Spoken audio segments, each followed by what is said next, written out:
ઘેર છે એનો આજ 2 દિવસથી હું ન્યૂઝમાં જોઉં છું.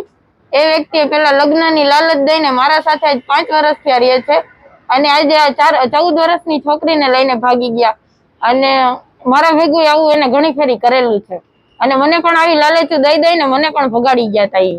અને પછી મને આવી લાલચ દીધી કે મારી એક ઘરવાળી છે ને કે એની હારે છૂટું થઈ જશે તો હું તારી હારે મેરેજ કરી લઈશ.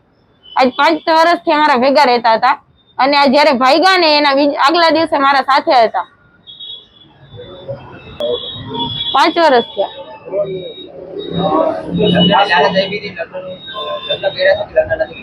એના મારી સાથે લગ્ન નથી થયા પણ એના ઓલરેડી લગ્ન થઈ ગયા છે ને 5 વર્ષના વાવાનો બાપ છે. મને રહી રહીને ખબર પડી.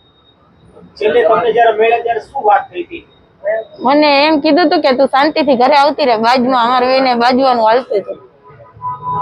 તમે કેટલા ટાઈમથી પ્રેમ સંબંધમાં છો સાહિલા? 5 વર્ષ થયા. 5 વર્ષ? હા.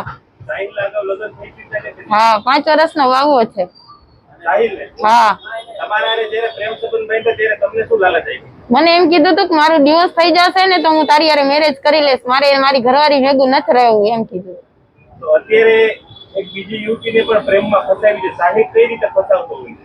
સાહિલ પ્રેમની લાલચ દઈને લગ્ન કરવાનું કહીને બધાને ફસાવે છે પણ એ લગ્ન નથી કરતો. એના મમ્મી પપ્પાના પૈસા ખાઈ લે પછી મૂકી દે. મારા 3 લાખ ખાઈ ગયો છે.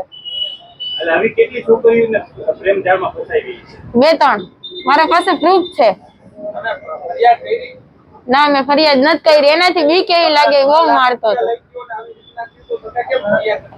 હવે આવી થોડી ખબર હોય કે આપણે ભેગું રહેશે ઈ જ આવું કરે.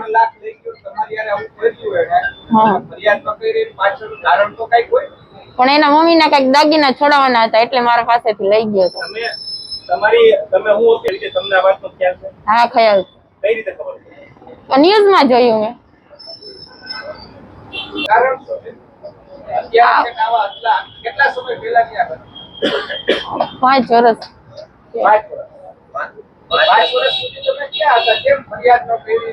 એનાથી બીક એવી લાગે છે. એ વ્યક્તિ એવો છે, મને બહુ બીવરાવે ને મને યારે આમ ઘણું અન્યાય કરે છે. તમને પોલીસ ઉપર ભરોસો નતો રાજકોટ? પણ ઈ એમ કહેતો કે તું ગમે ત્યાં જઈશ મારું કઈ નહીં તોડી શક. રાજકોટની પોલીસ ઉપર ભરોસો નતો?